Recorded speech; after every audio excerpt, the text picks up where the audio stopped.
Fasting increases your strength in long war. Now there was a long war between the house of Shaul and the house of Daud. But Daud grew stronger and stronger, and the house of Shaul grew weaker and weaker. 2 Samuel 3:1. You may not like this term, long war. I don't blame you. Who would? We want it to end quickly, but some wars don't end quickly. If you are fighting a stubborn enemy who refuses to give in to surrender, then just know it is going to fight and fight and fight. There are demons who fight and fight and fight to hold on. But I have good news for you. If you keep putting pressure on the enemy, you will get stronger and stronger, and he will get weaker and weaker. What demons cannot handle is a long war. They want you to hit them and give up. But you have the mentality that you will continue in prayer, fasting, and putting pressure on this demon, because it's just a matter of time before it breaks. Sometimes you have to weaken demons. We have experienced this in our deliverance ministry. We've dealt with demons that are very strong. Over a period of time, we will pray, fast, rebuke, and hold several sessions dealing with the same demon. But after a while, we'll see that demon getting weaker and weaker. When you first start praying for deliverance from some demonic spirits, they will tell you, we aren't going. You can't cancel or cast us out. You don't have power. We're going to stay here. We are going to destroy. You belong to us. This is our house.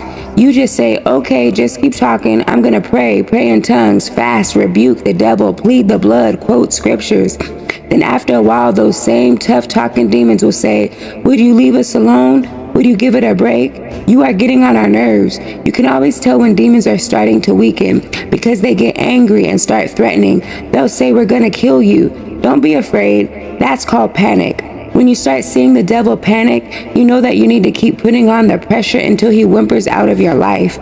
Just because it's a long war does not mean you are losing. People have asked me why Yahuwah would allow certain things to stay in our lives for long periods of time. Yahuwah allows it because he wants to teach us how to fight. You learned faith and persistence in long war. You need that as a child of Yah. You need to learn how to stand in faith against impossible situations. You don't look at how it looks. You need to believe Yahuwah. When Yahuwah sent Yashrael into the land to drive out the enemy, they did not drive all of them out in 1 year. Yahuwah didn't let them drive all the enemies out of the land in 1 year. Verse 2 in Judges 3 says that Yahuwah left some of the nations in Canaan to teach Yashrael how to fight, how to war. Many of the ones that came out of Mitzrayim knew nothing about warfare. Sometimes as you are battling darkness, Yahuwah is teaching you how to war, how to use Amunah, how to use the word, how to use prayer, and how to stand. He wants to teach you how to fight so you will not be a wimp in the army of Yahuwah. The greatest warriors in Yahuwah's kingdom are people who have had to fight battles for themselves and overcome some things. When you overcome stuff, it is no longer a theory from the Bible. You know that it is victory for real. You know how to achieve victory. That gives you much better ability to fight for other people, to war for other people, to use your faith and to develop your strength in Yahuwah. Sometimes your personal victories set you up to be able to help someone else get victory. A lot of believers don't like a long war. They give up. This is what the enemy is counting on. He is hoping the people of Yahuwah will get tired and quit. What he wants us to feel is that we can't do it and that we can't defeat him, and that we won't win. He wants to bluff us that we are not strong enough. But I say to you, don't give up. Don't roll over and die. If Yahuwah be for you, who can be against you? Romans 8:31. Yahuwah is on your side. You may have to fight for what's yours, and it may take some time. But when you pray and fast and commit to seeing victory, no matter how long it takes, it is only a matter of time until the enemy will break and you will have victory. No. 3 times is not the charm. In 2 Kings 13:14-19, we are introduced to the era of deliverance and learn how the prophetic anointing helps us to war. Now Elisha had become sick with the illness of which he would die. So Joash, the king of Yashrael, went down to him and wept before him and said, my father, the chariot of Yashrael and its horsemen. Elisha said to him, take a bow and arrows. Then he said to the king of Yashrael, draw the bow. So he drew it. Elisha put his hands on the king's hand. Then he said, open the east window.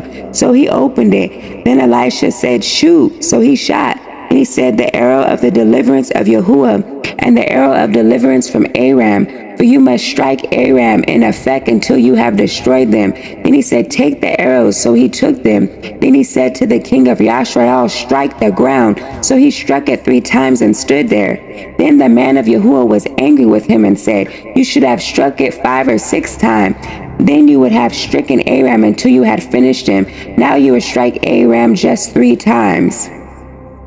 I believe we can war according to prophecy.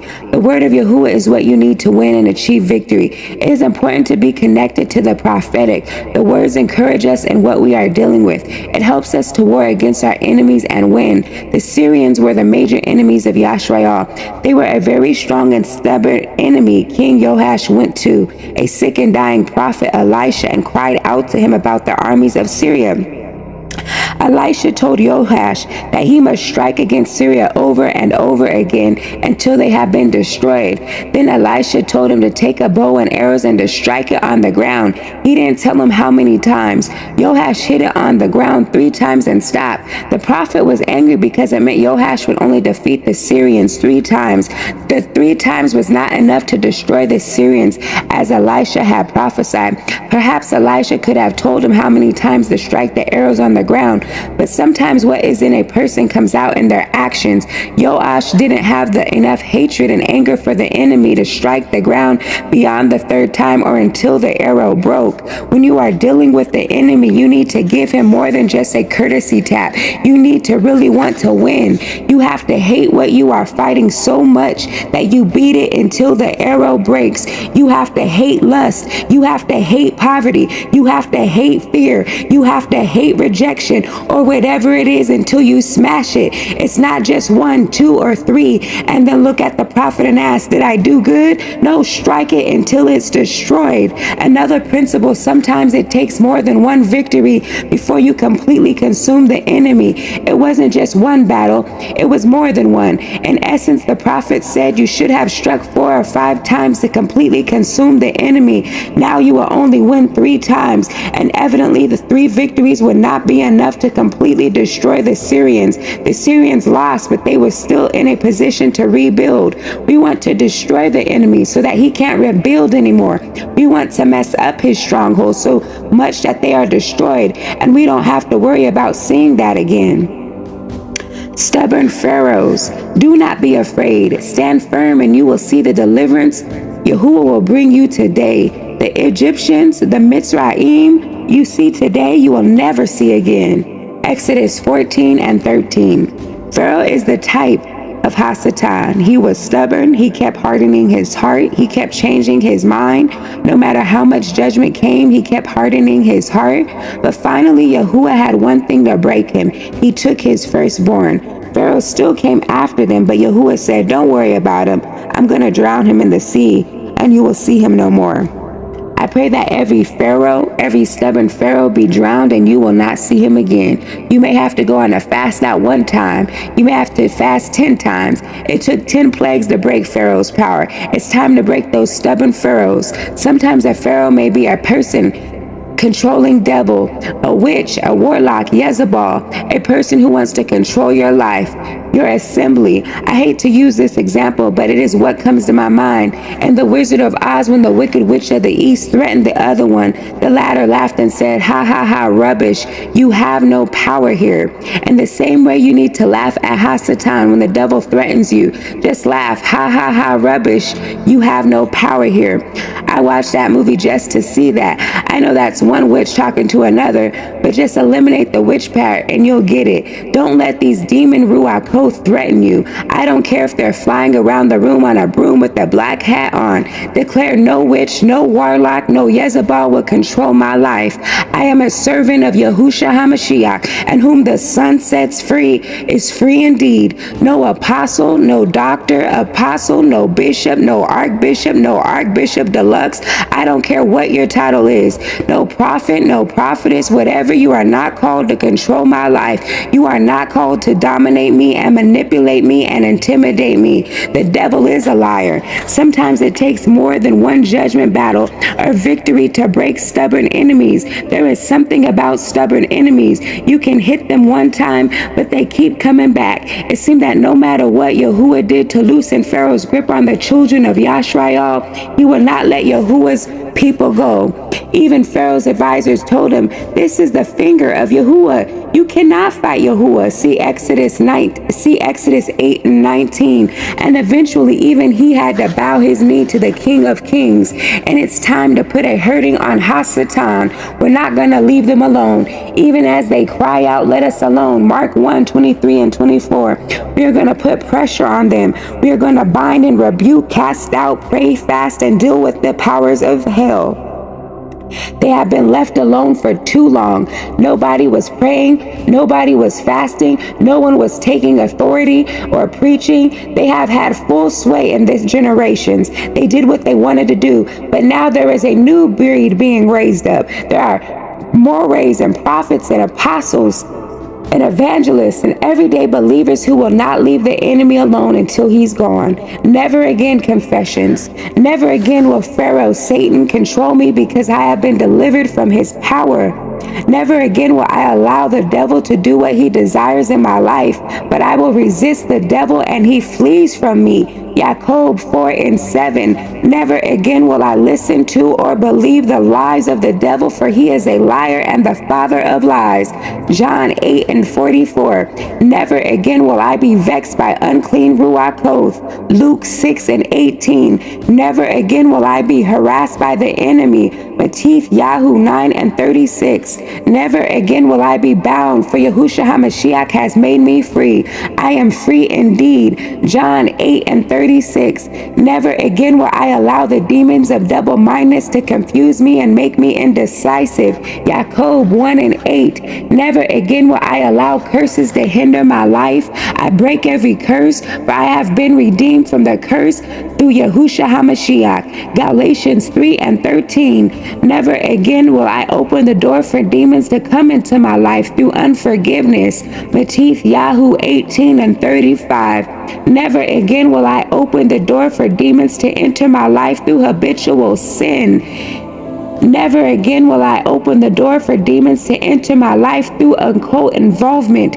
Never again will I open the door for demons to enter through rebellion and disobedience.